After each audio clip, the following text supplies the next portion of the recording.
ભારત 15 ઓગસ્ટે સ્વતંત્રતા દિવસ ઉજવે છે. હજારો ક્રાંતિકારીઓના બલિદાન અને ગાંધીજીના અહિંસક આંદોલન બાદ અંગ્રેજોની 200 વર્ષની ગુલામી બાદ ભારતે 15 ઓગસ્ટ 1947ના રોજ આઝાદી મેળવી હતી. ત્યારથી ભારત દર વર્ષે 15 ઓગસ્ટે ધામધૂમથી સ્વતંત્રતા દિવસની ઉજવણી કરવામાં આવે છે. જો કે ક્યારેય તમને એવો સવાલ થયો છે કે ભારતની આઝાદી માટે 15 ઓગસ્ટની તારીખ કેમ પસંદ કરવામાં આવી હતી? ભારત ઉપરાંત કયા દેશો 15 ઓગસ્ટે આઝાદ થયા હતા? ચાલો જાણીએ આવા જ રોચક તથ્યો વિશે.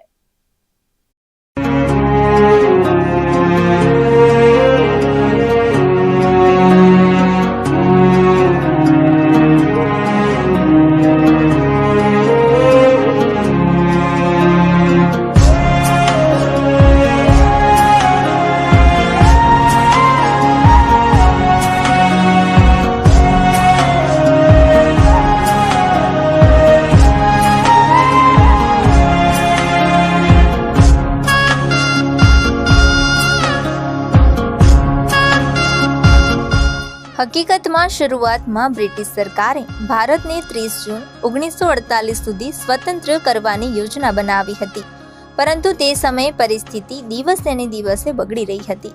અખંડ ભારતના વિભાજનને લઈ રાજકીય ઘર્ષણ શરૂ થઈ ગયું હતું.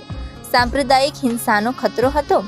આવી સ્થિતિમાં બ્રિટનના છેલ્લા વાયસરોય લોર્ડ માઉન્ટન બેટને નક્કી કર્યું કે ભારતને નિર્ધારિત સમય પહેલા આઝાદ કરવામાં આવે, જેથી પરિસ્થિતિ નિયંત્રણમાં રહે. આ નિર્ણય અંતર્ગત 4 જુલાઈ 1947ના રોજ બ્રિટિશ સંસદમાં ઇન્ડિયન ઇન્ડિપેન્ડન્સ બિલ રજૂ થયું અને તેની મંજૂરી મળતા 15 ઓગસ્ટે ભારતના સ્વતંત્રતાની તારીખ જાહેર કરવામાં આવી હતી.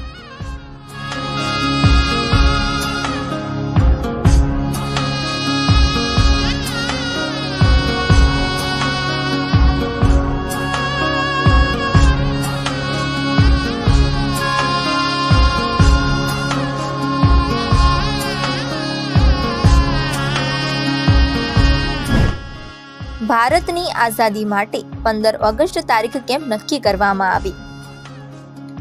ભારતની આઝાદી માટે 15 ઓગસ્ટની તારીખ નક્કી કરવામાં આવી, જે માત્ર સંજોગ નથી.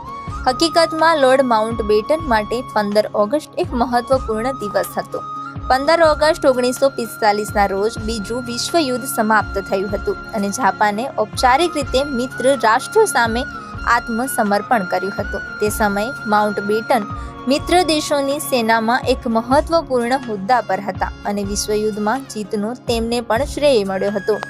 આ કારણસર જ તેમણે ભારતની આઝાદી માટે 15 ઓગસ્ટ તારીખ નક્કી કરી હતી, જેથી તેમની માટે આ તારીખ વધુ યાદગાર બની રહે.